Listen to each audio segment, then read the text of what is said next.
السلام عليكم إخوان، مرحبا بكم بواحد الجولة زوينة في مدينة صويرة. ومن بعد ما وصلنا مشينا عند السمسار باش نشوفوا الدار اللي غادي نكريو فيها، وحنا في طريقنا غاديين لقينا الطيور كترحب بينا وقالت لنا مرحبا بكم مدينتكم الجديدة. ومن بعد خدينا واحد القهوة بجنب البحر انا والخوادري الصغير. وكل ما كتشوف شي جهة كتحاول انك تستعجب حاجة جديدة.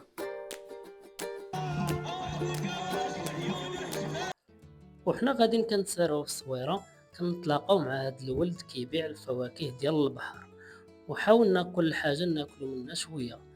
هادي حسبها لينا ب8 دراهم.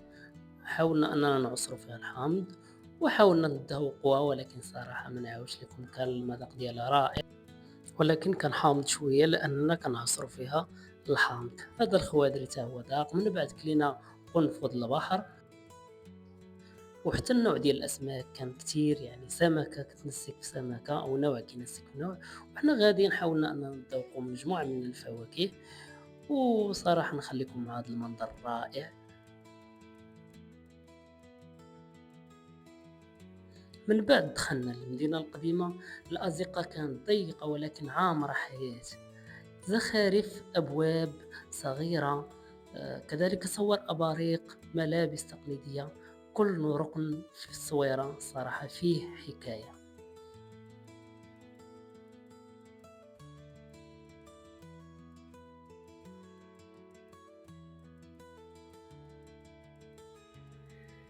نهار الثاني شدينا الطريق لسيدي كاوكي، ومن أول ما دخل الناس كيعرضوا عليك اللباس ديال البحر، كذلك ركوب الأمواج وحتى الخيل.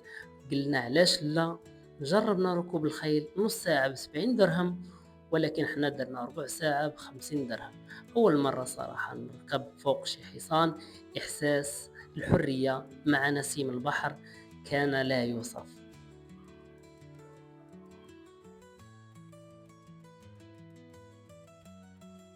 ضربوا لي أخوتي على الأناق، أنا بس واش الأناق ولا ماشي الأناق؟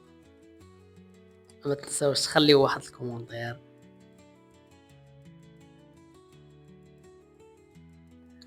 ودابا كتفرج ومازال ما درتيش لينا لايك، يلا دير هذيك اللايك.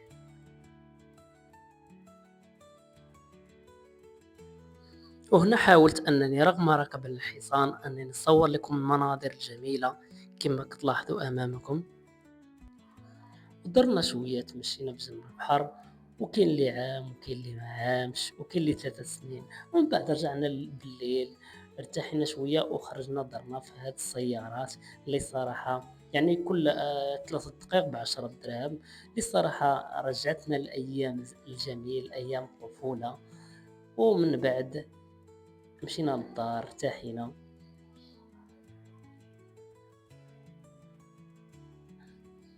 كانت جولة عامرة لحظات ما كتنساش، من البحر للمدينة القديمة وحتى سيدي كاوكي. الصويرة بقات في القلب، ونشوفكم جولة جديدة قريبة إن شاء الله.